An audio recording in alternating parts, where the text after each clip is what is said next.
Kerana PAS masih ingat jasa DAP. Sewaktu Kelantan diisyaratkan darurat oleh UMNO Barisan Nasional, Kerajaan Barisan Nasional merampas Kelantan melalui akta darurat di Kelantan, jatuh kerajaan PAS di Kelantan.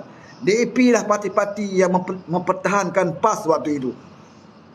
DAP adalah parti yang membantah tindakan Barisan Nasional mengisyaratkan darurat di Kelantan dan jatuh kerajaan PAS. Perjuangan DAP ini kami kenang sebagai umat Islam, ya, parti Islam. Islam mengajar kita supaya mengenang jasa orang berjuang dengan kita. Waktu itu, saudara. Waktu itu dia kenang jasa DAP. Ya, dia kenang. Waktu apa? Waktu dia berkawan.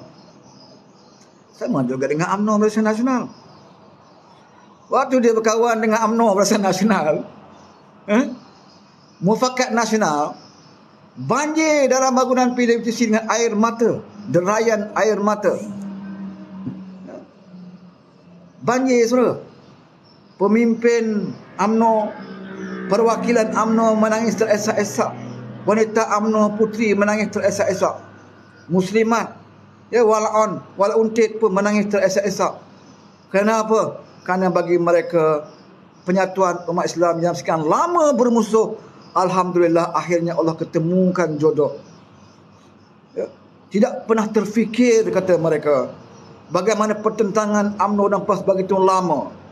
Ya, termasuk ada isu kafir mengkafir. 9 orang UMNO tidak sah dimakan. Ya, wali orang UMNO tidak sah. Ya, dan tragedi paling menyayat hati adalah tragedi peristiwa di Memadi. Pertentangan politik itu akhirnya Allah satukan PAS dan UMNO pada hari ini. Maka, ya, bergegarlah tiang arash, bertakbirlah pada malaikat di langit, meraihkan penyatuan UMNO dan PAS. Kalau tuan-tuan dengar, ya, naik bulu roma, saudara. Naik bulu roma. Tak percaya, tuan-tuan buka YouTube, dengar balik ucapan dia. Naik bulu roma, saudara. Penyatuan. Ya, Islam ini hanya bersatu sekiranya UMNO dan PAS saja bersatu. Kalau UMNO bersatu dengan parti lain, belum lagi penyatuan Islam. Tapi bersatu akan diiktiraf sebagai penyatuan Islam kalau bawa PAS sekali. Tak bawa PAS, itu bukan persatuan. Ya? Kalau kamu berada dalam parti dan gabungan parti PAS, kamu nak hina hudud pun tidak ada masalah. Kami tak akan buang. Tapi kalau kamu keluar daripada gabungan, jangan sesekali hina itu. Apa contoh dia? Ya? Contoh dia apa? Gerakan, parti Gerakan yang hari ini berada dalam Perikatan Nasional. Parti Gerakan yang hari ini adalah gabungan Perikatan Nasional yang juga sahabat kepada parti PAS. Gerakan ini parti-parti, satu-satunya parti yang pernah, ya, menyaman dan bawa kes hudud ke mahkamah. Menentang hudud dengan begitu sekali sampai ke peringkat mahkamah dia menentang hudud. DAP tidak pernah, ya, menentang hudud sampai ke peringkat mahkamah. Yang ada DAP adalah tidak bersetuju kenyataan-kenyataan daripada lisan, ucapan-ucapan dan kenyataan biasa. Tidak sampai ke peringkat nak bawa ke mahkamah. Tapi Gerakan sampai ke tahap itu, dia menentang. Bahkan berdemonstrasi, pegang banner. DAP tidak pernah berdemonstrasi, pegang banner untuk menentang hudud. Saudara boleh Google, ada tak DAP berhimpun ramai-ramai, angkat banner kami menentang hudud? Tak ada, saudara. Tapi kalau Google Gerakan menentang hudud, saudara akan jumpa gambar pemimpin-pemimpin Gerakan mengangkat banner, kami tidak bersetuju, tidak menyokong hudud. Ini Gerakan. Tetapi bila berada bersama parti lebay sekarang ini, dalam Perikatan Nasional, Gerakan itu telah disuci lagi menyucikan. Ya? Dan DAP dipandang, ya, sebagai parti parti yang liberal, parti yang anti-Islam, parti, ada yang sampai ke tahap mengatakan kafir harbi. Politik sampai ke tahap itu. Ya, begitu juga dengan kita Parti Keadilan. Bila bersama dengan Parti Keadilan, apa yang tidak sanjung Anwar Ibrahim? Pernah satu ketika, ya, itu zaman almarhum Ustaz Fardino, memang bagus, ya. Dia bercakap terus terang, dia menyokong Anwar sewaktu Anwar belum lagi bergabung dalam parti PAS. Gabungan parti PAS. Anwar tidak ada parti lagi waktu itu. Dipecat. Hari malam dia dipecat. Almarhum Ustaz Fardino sajalah pimpin PAS bersama beberapa rakan dia yang mengunjungi rumah Datuk Seri Ibrahim menyatakan simpati dan sokongan. Walhal Anwar tidak memilih mana-mana parti lagi. Sebab apa? Sebab atas dasar Islam. Ini almarhum Ustaz Fadil Noh. Dia tak peduli Anwar nak isi borang PAS ke nak bersama PAS, dia tak tanya. Yang dia kata Anwar ini dizalimi. Dan sebagai manusia Islam, umat Islam, seorang tokoh yang pernah ada jasanya terhadap Islam, maka kewajipan bagi almarhum Ustaz Fadil Noh untuk membela kezaliman ke atas Datuk Seri Anwar Ibrahim. Hubungan dengan Allah, hablum minan nas, hubungan manusia, dan hablum minallah, hubungan dengan Allah. Ini dijaga oleh almarhum Ustaz Fadil Noh. Walhal waktu itu Anwar tidak menubuhkan parti mana-mana pun. Tetapi almarhum Ustaz Fadil Noh kenal Anwar. Ini adalah Bantan, bos di dalam ABIM, Angkatan Belia Islam Malaysia. Anwar jadi presiden, Fadil Noh jadi timbalan dia. Dan dia begitu baik hubungannya seperti hubungan kekeluargaan. Bahkan anak Ustaz Fadil Noh pun ada yang nama Nur Izzah. Anak Anwar pun ada nama Nur Izzah. Setiap kali raya mereka bertemu. Walaupun Anwar waktu itu dah masuk UMNO, hubungan mereka tidak pernah putus. Ini almarhum Ustaz Fadil Noh dalam memelihara silaturahim walaupun berbeza parti. Dia tidak bermusuh, jauh sekali nak fitnah. Dan dia tahu Anwar Ibrahim apa yang Anwar Ibrahim nak bawa di dalam UMNO. Sebab itu bila Anwar daripada ABIM membuat keputusan untuk bersama dengan UMNO, almarhum Ustaz Fadil Noh pernah berpesan dengan Anwar Ibrahim. Dia cuba nak melarang Anwar jangan sertai UMNO. Kalau boleh bersama dalam jemaah parti PAS. Almarhum Ustaz Fadil Noh memberi nasihat kepada Anwar. Dan apa jawab Anwar? Dia kata UMNO sekarang ni dah semakin nampak jauh terpesong. Waktu itu di zaman Mahathir Mohamad, dah tak nampak ciri-ciri Islam. Dah semakin dibawa oleh pemikiran Mahathir. Kita pun tahu macam mana pemikiran Mahathir, sebab dia pun kata dia baca Al-Quran dalam bahasa Inggeris. Yang sebenarnya dalam bahasa Inggeris itu bukan Al-Quran. Yang dalam bahasa Inggeris itu tafsiran, terjemahan Al-Quran. Bila sebut saja Al-Quran, baca Al-Quran bahasa Arab. Yang kamu baca itu terjemahan. Tapi dia kata dia baca Quran.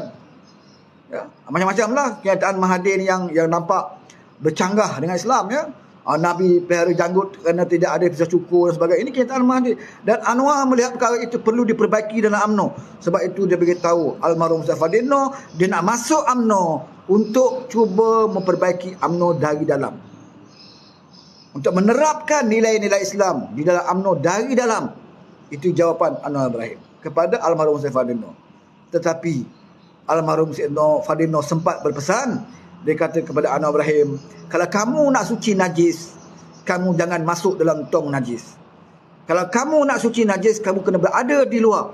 Kalau kamu berada dalam tong najis, saya khawatir bukan saja najis itu akan hilang dapat kamu buang, bahkan diri kamu akan dipenuhi oleh najis. Maksud dia, kalau kamu masuk parti itu, almarhum Ustaz Fadil Noh bimbang, dia akan menjadi fitnah daripada dalam UMNO itu sendiri. Dan terbukti apa yang dipesan oleh almarhum Ustaz Fadil Noh itu betul-betul menjadi kenyataan. Apabila Anwar cuba nak menerapkan nilai-nilai Islam di dalam UMNO, nak kata dia gagal, dia berjaya, saudara. Bukan sedikit kejayaan dia. Dia berjaya.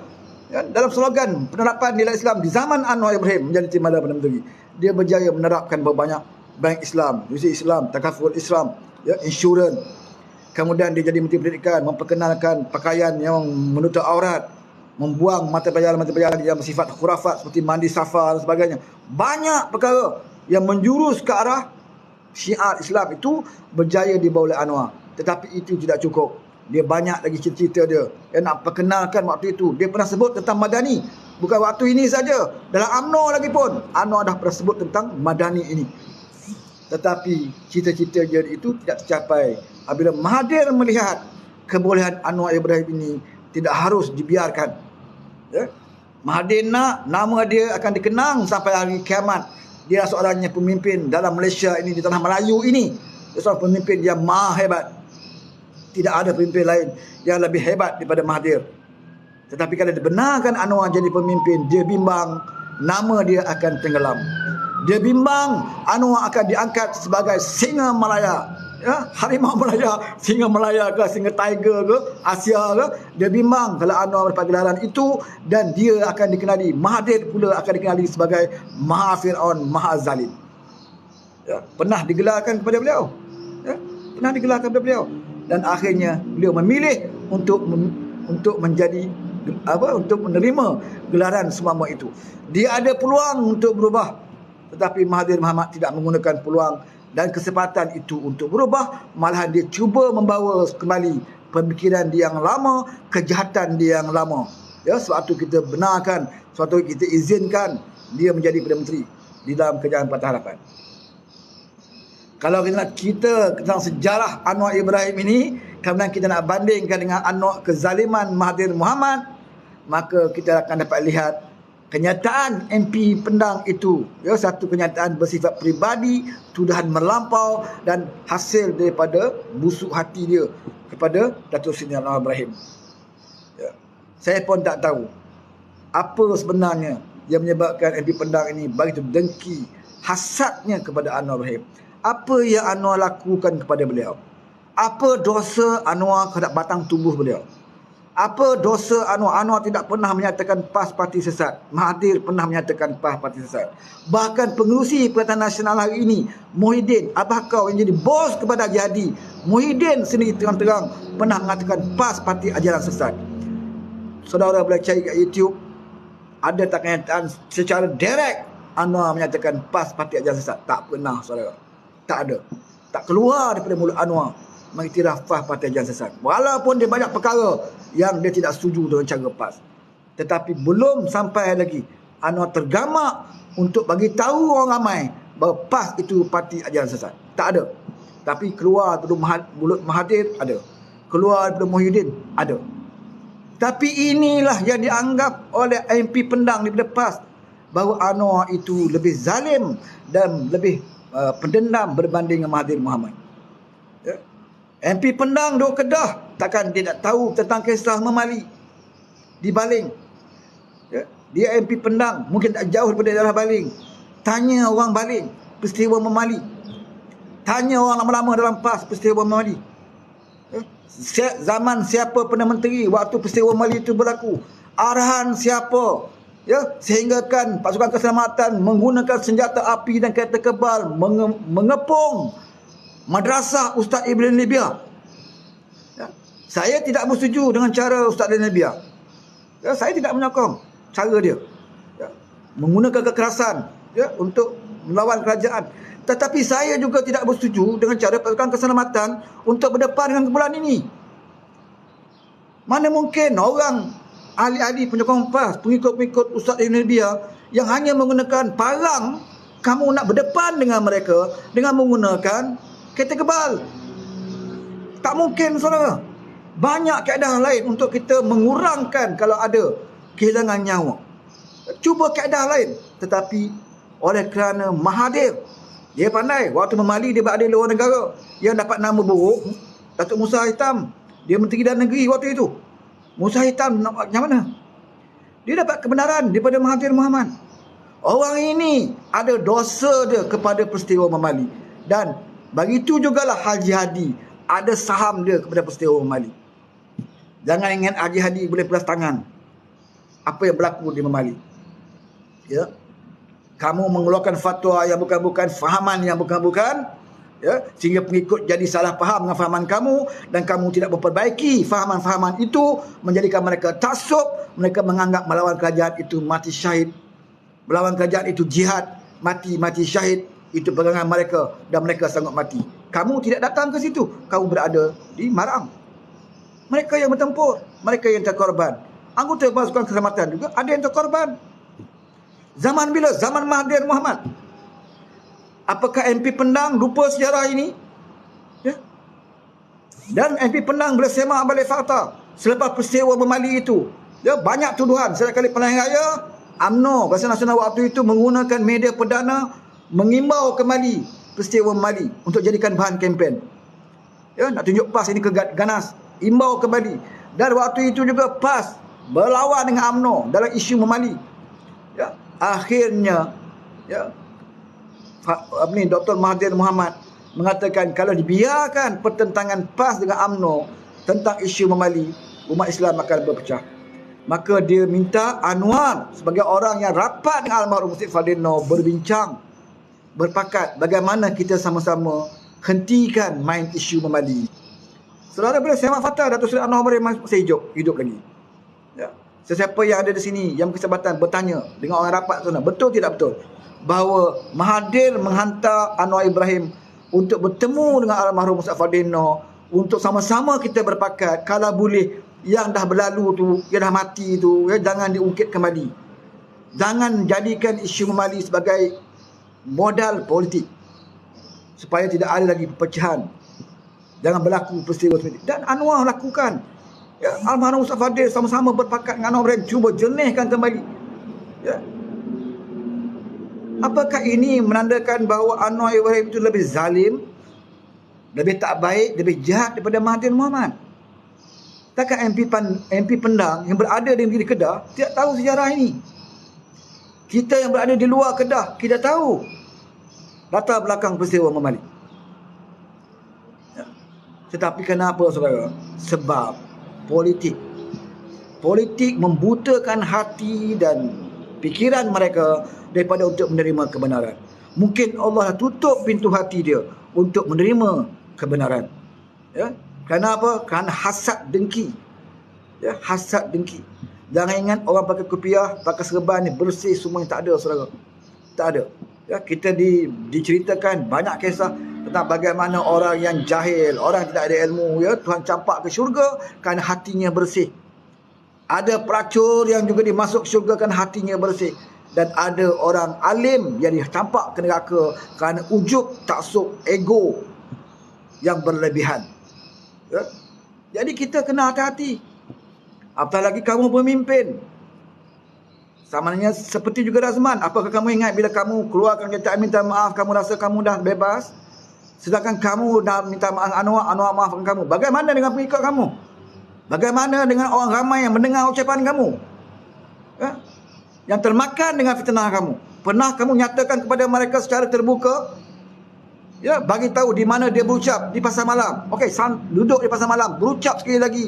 Bagi tahu penyokong apa yang saya ucapkan dahulu dalam kempen saya adalah satu benda yang karut, satu benda fitnah, dan saya menyesal, saya bertaubat dan saya minta tuan-tuan jangan percaya apa yang saya sebut. Ada Razman buat macam tu? Tak ada. Sebaliknya apa yang berlaku? Anak dia defend dia.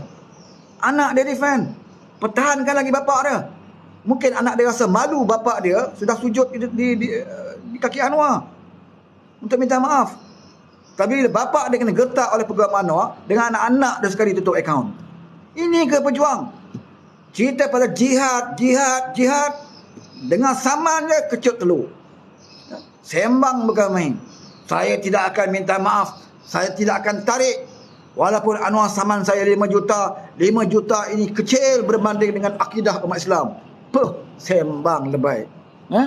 Rupanya dalam diam-diam di mahkamah selotok. Tidak tarik kes. Ini panggil lebay. Dan walaupun kita tahu. So, bila kamu nak diperbodohkan oleh orang-orang seperti ini. Yang menjual agama untuk kepentingan mereka. Dan mereka tak kisah pengikut mereka menanggung dosa kerana percaya kepada fitnah-fitnah seperti ini. Dan MP Pendang, saya harap dia tidak akan respon kepada notis Anwar. Saya harap supaya Anwar teruskan zaman dan sekali ini kita merayu supaya Anwar janganlah lagi memaafkan. Dari segi agama tak boleh juga kan. Kalau orang nak buat baik, kita janganlah hasut dia supaya jadi jahat. Anwar nak maafkan, kita pula hasut Anwar jangan maaf kan. Tetapi kita nak bagi tahu bahawa oleh kerana sifat pemaaf dia itulah menyebabkan dia tidak putus-putus di fitnah. Kita kesian tengok dia. Kesian saudara. Allah dah pinjamkan dia. Kita tak tahu berapa lama Allah nak pinjamkan dia sebagai pemimpin negara kita yang tidak pernah kita lihat. Perdana Menteri yang ada seperti beliau, Allah pinjamkan dia dan kita tak tahu sampai bila Allah nak pinjamkan. Dan waktu dipinjamkan itu kita patut bersyukur. Baru 2 bulan, mungkin kita tidak dapat melihat lagi prestasi apa yang dia nak bawa. Baru 2 bulan kita dah timbulkan macam-macam. ya, pandangan buruk kita kepada Datuk Seri Anwar Ibrahim. Ya. Yang paling malang adalah melibatkan benda-benda peribadi, serangan peribadi. Ya, serangan peribadi. Dalam parlimen pun banyak berkisar tentang peribadi. Ya, banyak berkisar tentang peribadi. Yang tak diwujudkan, yang baik cuba diprasangkakan. Contohnya macam menu ramah. Benda usaha yang baik, orang nak jual murah kepada orang susah. Ya, tapi kita menimbulkan prasangka. Memanglah kamu kata kamu tak tuduh menu ramah itu ada virus, ada macam-macam, ya, ada kanser. Tapi bila kamu bercakap di halayak umum dalam parlimen yang satu dunia boleh dengar, bila mengatakan oh jaga ini lima murah, jangan sampai ada kanser, jangan sampai, ini satu prasangka kepada benda yang amalan baik. Takkanlah kerajaan nak buat satu perkara untuk menentukan bahawa benda ini ada mudarat kepada rakyat, ya? Tapi kamu timbulkan prasangka itu. Kamu timbulkan prasangka itu supaya orang menjadi keraguan dan orang was-was, supaya orang tidak menyambut usaha murni ini.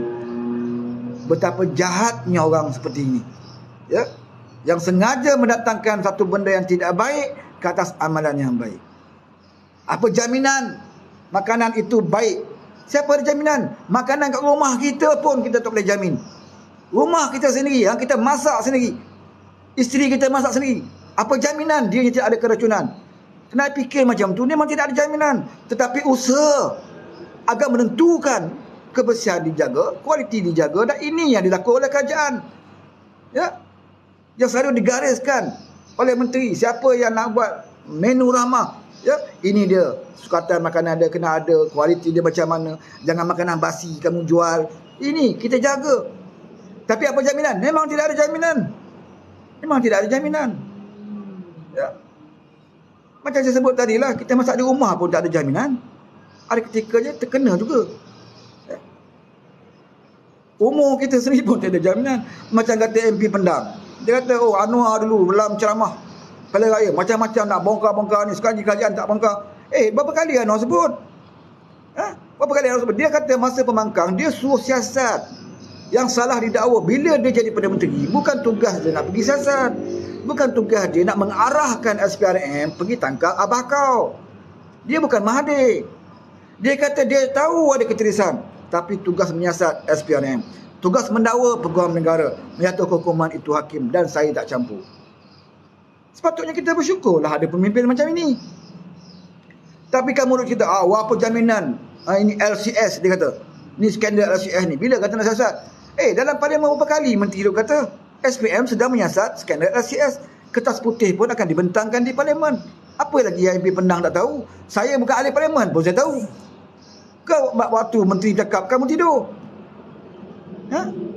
LCS masih disiasat dan berada di tangan SPM sekarang. Laporan audit, ya, juga turut dibentangkan. Laporan kertas putih juga seperti mana kata Menteri Pertahanan juga diterima pakai. Apa masalah dengan LCS? Yang kamu tak sabar sangat nak tengok pimpin kamu masuk lokap ni pasal apa? Sabar.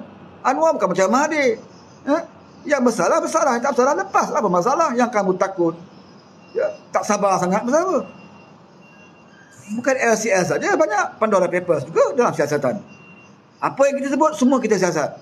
Tapi bukan tugas Anwar. Angkat sumpah hari ini semuanya akan masuk lokap. Itu bukan cara Anwar Ibrahim, ya. Kalau Haji Hadi mungkin, ya, Haji Hadi saya tahu, ya, bila dia jadi Menteri Besar Terengganu, apa dia buat? Hari ni dia jadi Menteri Besar, besok pagi sekolah tadika tutup. Sekolah tadika kemas ni kunci pintu pagar, ya. Kereta-kereta esko semua serah ambil rampas kunci. Ini style Hadi Awang, bukan Anwar Ibrahim, ya. Bukan itu. Kalau nak kata Hadi Awang itu pendendam, yes, kita ada bukti dia memang pendendam waktu dia jadi Menteri Besar Terengganu. Sebab itu sepenggal dia Menteri Besar Terengganu, ya. Banyak sekolah tadika dikunci sehingga budak-budak tadika belajar di luar pintu pagar. Waktu itu betapa rakusnya kali pertama dapat mentah Terengganu ketika itu, ya, Haji Hadi. Tapi ini bukan style Anwar Ibrahim, ya. Kita bukan taksub, tapi itu fakta, ya. Sekarang siasatan masih berjalan, biarkan berapa lama pun. Dan SPRM pula janganlah ambil kesempatan di atas kelembutan Datuk Seri Anwar Ibrahim ini. Jangan nak tunggu ketuk pun nak berjalan. Dan hari ini kita nampak, alhamdulillah, kita patut beri pujian lah, dah ada nampak kemajuan. Dan kita harap teruskan usaha menangkap segala perampak penyakau ni yang selama ini dia kata parti bersih, telus, suci lagi menyucikan. Pamerkan kepada rakyat. Kita kesian tengok rakyat tertipu ni, dengan lakonan mereka. Okey, dah masuk waktu asar. Jadi saya rasa terima kasih banyak. Alhamdulillah. Maaf. Terima kasih banyak kepada saudara yang sempat bersama pada petang ini, dan kita doakan semoga Datuk Seri Anwar Ibrahim diberikan kekuatan, ketabahan mengharungi fitnah-fitnah dan tuduhan-tuduhan daripada orang yang hasad dengki kepada beliau, dan kita mengharapkan beliau juga diberikan taufik dan hidayah supaya boleh memimpin negara ini dengan baik. Semalam saya ada